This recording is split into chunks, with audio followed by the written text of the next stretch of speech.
Hello and welcome to PYQpedia। आज हम लोग जो बात करने वाले हैं वो प्रीवियस ईयर क्वेश्चन जो पेमेंट ऑफ वेजेज एक्ट 1936 पे जो पूछे हुए हैं, जो एग्ज़ाम यूपीएससी कंडक्ट करवाती है, जैसे असिस्टेंट लेबर कमिश्नर की एग्ज़ाम हो गई, या लेबर इन्फोर्समेंट ऑफिसर की एग्ज़ाम हो गई, या इन्फोर्समेंट ऑफिसर की, या एपीएफसी की। तो इन सारे एग्ज़ाम में पेमेंट ऑफ वेजेज एक्ट 1936 के जो भी क्वेश्चन पूछे गए हैं उसकी हम लोग डिस्कशन करेंगे। और ये हमारा जो लेक्चर नंबर 12 है। लेक्चर नंबर 11 में हम लोग बात किए थे, जो पेमेंट ऑफ वेजेस एक्ट है उसके कुछ प्रोविज़न की बात किए थे। ठीक है, तो जो लोग इस पे नए आए हैं वो पहले आप उसको देख लें, उससे आपको क्वेश्चन बनाने में आसानी होगी। ठीक है, सो और इसकी जो PDF होगी वो आपको टेलीग्राम चैनल PYQ_pedia पे मिल जाएगी। Okay, so let's start the session. पहला क्वेश्चन है जो ALC एग्ज़ाम 2015 में पूछा गया था। पहला क्वेश्चन क्या है? The provisions of the payment of wages act 1936 shall be made applicable to an employed person drawing a monthly wages not exceeding. जो पेमेंट ऑफ वेजेज एक्ट 1936 है वो एप्लीकेबल किसके लिए है, ये पूछ रहा है। कैसे एम्प्लॉयड पर्सन के लिए, कैसे एम्प्लॉई के लिए एप्लीकेबल है। ठीक है ना, तो हम लोग ने ये पढ़ा था कि 2012 में, ये हमेशा चेंज होता रहता है, 2012 में गवर्नमेंट ने कहा था कि जो पेमेंट ऑफ वेजेज एक्ट है ये एक्ट उन पे एप्लीकेबल होगा जिनकी सैलरी 18,000 से कम है। ठीक है, इसके बाद क्या था, इसके बाद लेकिन 2017 में तो आंसर तो हमारा हो गया 18,000 से कम जिनकी होगी उन पे ये payment of wage act applicable होगा। 2017 में गवर्नमेंट ने इसको 24,000 कर दिया कि 24,000 से नीचे जितने भी लोगों को पैसे मिलती होंगी मंथली वेज, उनके लिए एप्लीकेबल। तो अब अगर क्वेश्चन आएगा तो आपको 24,000 लिखने हैं। क्लियर? तो ये आपको एक्सप्लेनेशन दी हुई है। अगला क्वेश्चन है, under the provision of the payment of wages act 1936 the total amount of fine that may be imposed in any one wage period on any employed person shall not exceed। Fine देना है, ठीक है, तो कितना fine आप देना है। ठीक है, तो ये अगर हम लोग बात करें कि कितना फाइन देना है, तो फाइन हम लोगों ने पढ़ा था सेक्शन 8 में। तो सेक्शन 8 में ये लिखा हुआ था, सेक्शन 8 में हम लोग फाइन के बारे में दिया हुआ है, और इसमें लिखा हुआ है कि जो फाइन होगा वो जो वेज है उसके 3% से ज़्यादा नहीं होना चाहिए। मतलब अगर 100 रुपये वेज है किसी का तो फाइन में 3 रुपये ही कट सकते हैं, उससे ज़्यादा आप नहीं काट सकते हो। सो 3% ऑफ वेज, उससे ज़्यादा फाइन नहीं होगा। ठीक है, ये एक्सप्लेनेशन आपका लिखा हुआ है। अगला क्वेश्चन है, under the provision of the payment of wages act 1936 no fine shall be imposed on any employed person who is under the age of. Section 8, again section 8 में लिखा हुआ है no sign shall be impose on any employed person who is under the age of 15 years. 15 साल से कम वाले को, 15 साल से कम का कोई है तो उस पर फाइन, उसको उस पर कोई फाइन नहीं लगाना है, ये इस एक्ट में लिखा हुआ है। ओके, सो ये एक्सप्लेनेशन दिया हुआ है। अगला क्वेश्चन है, under the provision of the payments of wages act 1936 fine imposed on any employed person can not be recovered after expiry of how many days from the day it was imposed. Section 8 में ये भी लिखा हुआ है कि जो fine होगा, जो फाइन अगर इम्पोज किया गया है किसी पे तो वो 90 दिन के अंदर ही लेना होगा। 90 दिन अगर हो गए, 90 डेज के बाद आप उससे फाइन नहीं ले सकते हो। ये सारी हमने एक्ट जब डिस्कस की थी तो उसमें डिस्कस की थी। क्लियर? ये आपको एक्सप्लेनेशन दी हुई है। अगला क्वेश्चन है, as per the payment of wages act 1936 in case of termination of employment by the employer, employer अगर किसी एम्प्लॉय को एम्प्लॉयमेंट खत्म करता है, wages earned by the person shall be paid before the expiry of. अब इसमें payment of wage act में आपको सेक्शन 5 में ये लिखा हुआ है कि कब वेज देना है। उसमें लिखा हुआ है कि अगर किसी कोई एम्प्लॉयर किसी एम्प्लॉई का एम्प्लॉयमेंट को ख़त्म करता है तो उसके जो वेज होंगे उसको सेकेंड वर्किंग डेट, जिस दिन आपको टर्मिनेट करता है उस एम्प्लॉई को, उसकी एम्प्लॉयमेंट टर्मिनेट करता है उसके second working day after the date of such termination उनको दे देने हैं। ठीक है, अब ये आपसे लगेगा कि 7th working day after the date of such termination, नहीं। ठीक है ना, 10th वर्किंग डे नहीं, last working day of the month नहीं, जिस दिन टर्मिनेट करेगा उसके अगले, अगर मान लीजिए कि फ्राइडे को टर्मिनेट करता है तो वर्किंग डे अगर आपको मंडे ट्यूसडे है तो ट्यूसडे तक उसको पैसे दे देने हैं। अगला तो ये एक्सप्लानेशन है। अगला क्वेश्चन है, as per the payment of wages act 1936 which one of the following is the total amount of fine that can be imposed on any employed person in one wage period. ये हम लोग बात कर चुके हैं कि 3% से ज़्यादा फाइन नहीं, अगर आपकी 100 रुपये है तो 3 रुपये से ज़्यादा फाइन इम्पोज नहीं किया जा सकता उस पर, जितनी वेज होगी उसकी 3% से ज़्यादा आप फाइन नहीं कर सकते हो। ठीक है, ये सेक्शन 8 में लिखा हुआ है। अगला क्वेश्चन है, which one of the following is not included in wage under the payment of wages act. अब पेमेंट ऑफ वेजेज एक्ट में वेज का डिफिनीशन दिया हुआ है, सेक्शन 2(6) इसमें वेज का डिफिनीशन दिया हुआ है कि वेज में क्या क्या इंक्लूड होगा और क्या क्या इंक्लूड नहीं होगा। ठीक है, तो इस क्वेश्चन को हम लोग देखते हैं। Any remuneration payable under any award और सेटलमेंट बिटवीन द पार्टीज और ऑर्डर ऑफ कोर्ट।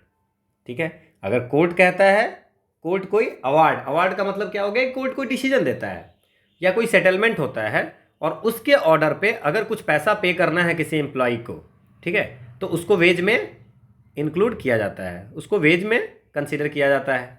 तो ये तो होगा नहीं, हमें पूछ रहा है कि नॉट कौन सा वेज में इंक्लूडेड नहीं है।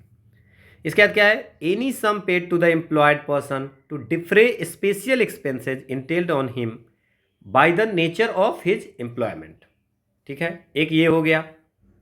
अगर मान लीजिए किसी को कोई ऐसा काम है जिसके लिए कुछ अलग से पैसा देना होता है तो उसको वेज में इंक्लूड नहीं किया जा सकता है। वो उसको वेज में, जैसे मान लेते हैं कि किसी को कहीं जाना ही हुआ, ठीक है, तो वहाँ पे जाने के लिए उसको कुछ पैसे दिया जाता है उस पर्टिकुलर वर्क को करने के लिए, या कुछ सामान खरीदना होगा, कुछ ऐसा करना होगा उसको, है ना, उस काम को कंप्लीट करने के लिए, तो वहाँ जो पैसे अगर देने पड़ जाएंगे उसको वेज में हम कंसीडर नहीं करेंगे। तो आंसर क्या होगा हमारा, यही होगा। अब हम लोग बाकी ऑप्शन देख लेते हैं। Any remuneration to which the person employed entitled in respect of overtime, अगर ओवर टाइम वर्क कर रहा है या छुट्टी के दिन कर रहा है या छुट्टी के बदले में कर रहा है, ठीक है ना, जैसे मान लीजिए आपको इस दिन की छुट्टी मिलनी है बट वो छुट्टी नहीं लेकर के आप उसमें काम कर रहे हो, ठीक है, तो उसको वेज में किया जाएगा, बिल्कुल इंक्लूड किया जाएगा, वो वेज में ही होगा। Any sum to which the person employed is entitled under any scheme framed under the law for the time being in force, उस समय कोई और ऐसा हो जो कि इतने पैसे इसको देने हैं इस पर्टिकुलर, ठीक है ना, इस पर्टिकुलर एम्प्लॉई को इतने पैसे देने हैं, तो वो अगर ऐसा कोई लॉ उस समय चल रहा होगा तो उसको भी वेज में हम लोग करेंगे। ठीक है, तो अगर किसी पर्टिकुलर काम के लिए, ठीक है, टू डिफ्रे स्पेशल एक्सपेंसेस, है ना, entailed on him by the nature of his employment, उसका कोई ऐसा काम है जिसमें कुछ अलग से पैसे की जरूरत पड़ती है, ठीक है ना, तो उसमें क्या हो गया कि उसको हम वेज में नहीं करेंगे। या आपको देख लीजिए पूरी लिखी हुई है कि ओवर टाइम वर्क, बोनस अगर कुछ मिलता है, टर्मिनेशन पे जो पैसे मिलते हैं वो सारी वेज में होगा। क्लियर। अगला क्वेश्चन है, all the realization by way of fine, कोई भी जो फाइन होगा under the payment of wages act 1936 shall be spent. अब क्या है कि गवर्नमेंट ने ये चीज़ कही, ठीक है, सेक्शन 8, अब सेक्शन 8 में फाइन है, अब सेक्शन 8 में फाइन में ये भी लिखा हुआ है कि जितनी भी फाइन होगी वो सब उसको एक रिकॉर्ड रजिस्टर में लिखना पड़ेगा कि ये इसने फाइन दिया, नाम के साथ साथ कितने फाइन दिया, और उसका एक अलग फंड होगा, और उस पैसे का जो यूज होगा वो वहाँ पे जो उस इंडस्ट्री में या इस्टेब्लिशमेंट में जो एम्प्लॉयड होंगे उनके बेनिफिट के लिए ही यूज होगा। ठीक है, तो शैल बी स्पेंट, जो फाइन होगा वो shall be spent only for such purposes beneficial to the person employed in the factory और establishment. So this is the answer. Okay, ठीक है, जो फाइन होगा, फाइन से जो पैसा इकट्ठा होगा वो वहाँ के जो एम्प्लॉय होंगे उसी के बेनिफिट के लिए यूज किया जा सकता है। क्लियर, ये हमारा एक्सप्लेनेशन दिया हुआ है। तो अब देख रहे हैं फाइन से क्वेश्चन पूछ रहे हैं हर साल लगभग। Which one of the following is not an authorise deduction from wages of an employed person under the payment of wage act 1936। तो आपको ये पता होना चाहिए कि डिडक्शन हो क्या सकता है। ठीक है, तो सेक्शन 7 में, सेक्शन 8 में फाइन के बारे में लिखा हुआ है, सेक्शन 7 में डिडक्शन के बारे में लिखा हुआ है। तो सेक्शन 7 में क्या लिखा हुआ है कि डिडक्शन क्या क्या हो सकता है, एक्सेप्टेबल क्या क्या है। ठीक है, तो अब हम इसमें देखते हैं। Deduction for contribution to any insurance scheme framed by central government for the benefit of its employee. अगर सेंट्रल गवर्नमेंट कोई ऐसी इंश्योरेंस स्कीम बनाती है जिसमें क्या है कि इसमें आपको इतने इतने पैसे देने हैं तो आपको उसके बाद में पैसे मिलेंगे, बेनिफिट है ना उसके एम्प्लॉय के, तो उसके लिए क्या होगा कि आपके वेज से कुछ डिडक्ट होगा, थोड़े से कुछ पैसे, तो उसको हम डिडक्शन नहीं मानेंगे। ठीक है, वो डिडक्शन एक्सेप्टेबल है। ओके, क्योंकि ये एक्ट इसलिए बनाया गया था कि आपको कोई अनऑथराइज डिडक्शन ना हो। तो हमें इस एक्ट में लिखा हुआ है कि कौन कौन सा डिडक्शन एक्सेप्टेबल है, तो ये पॉसिबल है। ये आप अगर ये कोई डिडक्ट कर रहा है तो ये इसको हम लोग डिडक्शन नहीं मानेंगे, क्योंकि अगर अनऑथराइज डिडक्शन होगा तो आप कंप्लेन कर सकते हैं।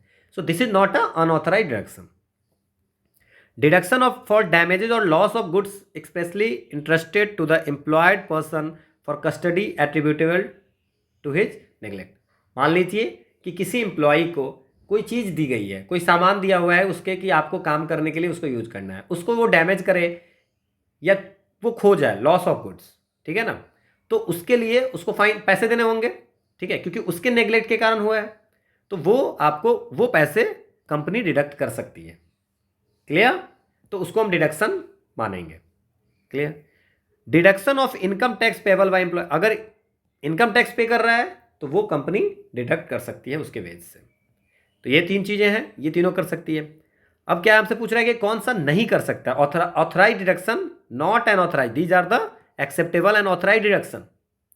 Deduction for contribution of to employer welfare fund, ये डिडक्शन ये हमारे एक्ट में नहीं लिखा हुआ है कि अगर एम्प्लॉयर वेलफेयर फंड के लिए डिडक्शन कर रहे हैं तो वो एक्सेप्टेबल है या नहीं, ये नहीं लिखा हुआ है। So this is not authorise, so answer D हो गया। अब आप इसको इसमें पूरी डिटेल दी हुई है कि सेक्शन 7 में क्या क्या है एक्सेप्टेबल है। जैसे कोई फाइन अगर हो गया आपको तो आपकी सैलरी से काटी जा सकती है, तो वो एक्सेप्टेबल है। अगर आप ड्यूटी पे नहीं रहते हैं तो वो एक्सेप्टेबल है। अगर कुछ आप सामान खो देते हो, ठीक है ना, या आपको घर मिलता है तो उसके पैसे गवर्नमेंट काट सकती है। ठीक है, या कोई एडवांस आपने लिया, कोई लोन लिया, इसकी अगर रिकवरी कर रहे हैं, या इनकम टैक्स है, या प्रोविडेंट फंड में कुछ पैसा आपकी सैलरी से काटने हैं, तो वो सब डिडक्शन ऑथराइज्ड है, वो काटा जा सकता है। ठीक है, या कोर्ट बोलता है कि इसमें से कुछ कट करो, या कोई इंश्योरेंस प्रीमियम या ट्रेड यूनियन का कुछ फ़ी दे रहे हो, या कोऑपरेटिव सोसाइटीज़ का, तो ये सब डिडक्शन तो हो सकते हैं। इसके अलावा अगर कोई डिडक्शन होता है तो उसको हम अनऑथराइज डिडक्शन बोलेंगे, और उसके लिए आप कोर्ट में जा सकते हो। ठीक है, fine imposed under the payment of wage act 1936 recoverable on. अब आप देख लीजिए सेक्शन 8, अगेन सेक्शन 8 में फाइन के बारे में लिखा हुआ है। ठीक है, तो आपको तो याद हो गया होगा कि सेक्शन 7 में डिडक्शन के बारे में लिखा हुआ है और सेक्शन 8 में फाइन के बारे में लिखा हुआ है। तो इसमें लिखा हुआ है कि no fine impose on any employed person shall be recovered from him by instalment. Instalment में नहीं लेना है, एक बार में लेना है। So it's a one time basis. ठीक है, एक बार में आपको लेना है, तो सो फाइन जो भी इम्पोज होगा वो आपको वन टाइम में लेना है। So answer is A. ठीक है, सो ये एक्सप्लेनेशन है। Okay, so this is all about the previous year asked question on the payment of wages act 1936। ठीक है, सो आपकी इसकी PDF आपको टेलीग्राम चैनल पे मिल जाएगी।